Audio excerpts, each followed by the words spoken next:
దేవుని మీద సనుక్కునేవారు ఎంతో మంది ఉన్నారండి. సంతృప్తి లేదు. సంతృప్తి లేకపోతే మన జీవితము పతనమైపోతుందని దేవుని యొక్క వాక్యం తెలియపరుస్తుందండి. దేవుడిచ్చిన దానితో తృప్తి చెందడం నేర్చుకోవాలి. వారికి అది ఉంది, వీరికి ఇది ఉందనేసి మనం సంతృప్తి లేకుండా బ్రతికితే మన కార్యాలు ఫలించవని దేవుని యొక్క వాక్యము తెలియపరుస్తూ ఉందండి. దేవుడు సమస్తమును మనం మేలు కొరకే చేస్తాడని నమ్మాలి. ఒకవేళ కీడును అనుమతించిన ప్రభువు అది మన మేలు కోసమే అనేసి మనము అనుకోవాలని దేవుని యొక్క వాక్యము ద్వారా ప్రభువు తెలియపరుస్తూ ఉన్నాడండి. మనం మనుషులపై సనుగుతున్నామని అనుకుంటాం, కానీ నిజానికి అది మనల్ని ఆ స్థితిలో ఉంచిన దేవునిపై అసంతృప్తి తెలియపరచడమేనండి, అసంతృప్తి చూపించడమే. దైవ జనాంగమా, ఏ రీతిలో మనం ఉన్నాం, ఎలా మనం బ్రతుకుతున్నాం? సనుగుడు దేవునికి వ్యతిరేకంగా చేసే గొప్ప తిరుగుబాటు అండి. పాపము, అది తప్పుగా కనిపించని పెద్ద పాపము సనుగుడు. మనం మనుషులపై సనుగుతున్నామని అనుకుంటాం, కానీ నిజానికి అది మనల్ని ఆ స్థితిలో ఉంచిన దేవునిపై అసంతృప్తి చూపిస్తా ఉన్నామని మనము మర్చిపోతాం. నిర్గమకాండము 16వ అధ్యాయము 8వ వాక్యములో మనం చదివినట్లయితే చూడండి, చదవండి.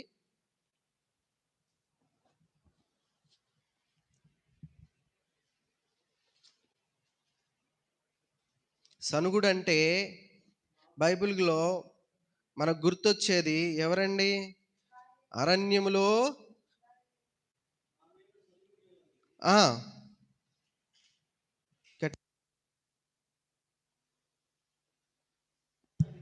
మా మీద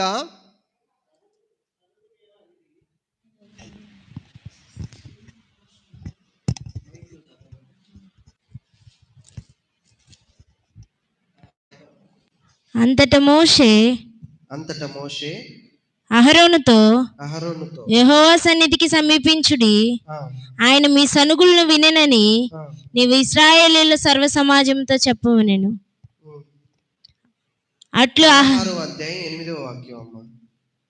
నిర్గమకాండము 16వ అధ్యాయం 8వ వాక్యం.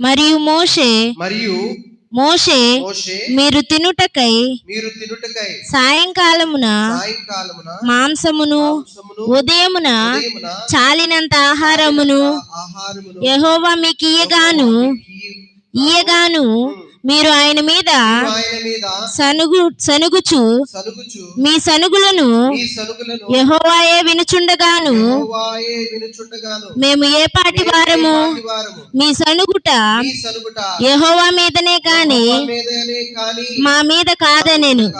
దేవునికి స్తోత్రం, హల్లెలూయా.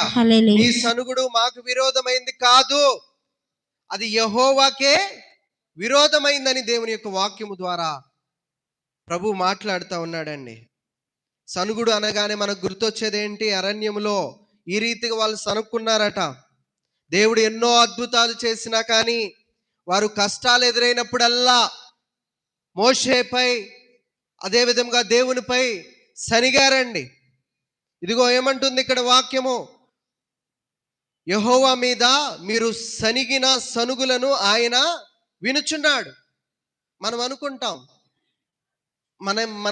మనము దేవుణ్ణి కొంచెంగా ఏదైనా జరిగించకపోతే ఏదో ఒక మాట అనుకుంటాం. ఏం ప్రార్థనలే, ఏం జరిగించాడని, ఏం అద్భుతాలు మేము పొందుకున్నామనేసి మనం ఆయన వినడు అనుకొని మనం మామూలుగా మాట్లాడుకుంటామండి. కానీ ఇక్కడ వాక్యం ఏమని తెలియపరుస్తుంది? యెహోవా మీద మీరు సనిగిన సనుగులను ఆయన వినుచున్నాడు.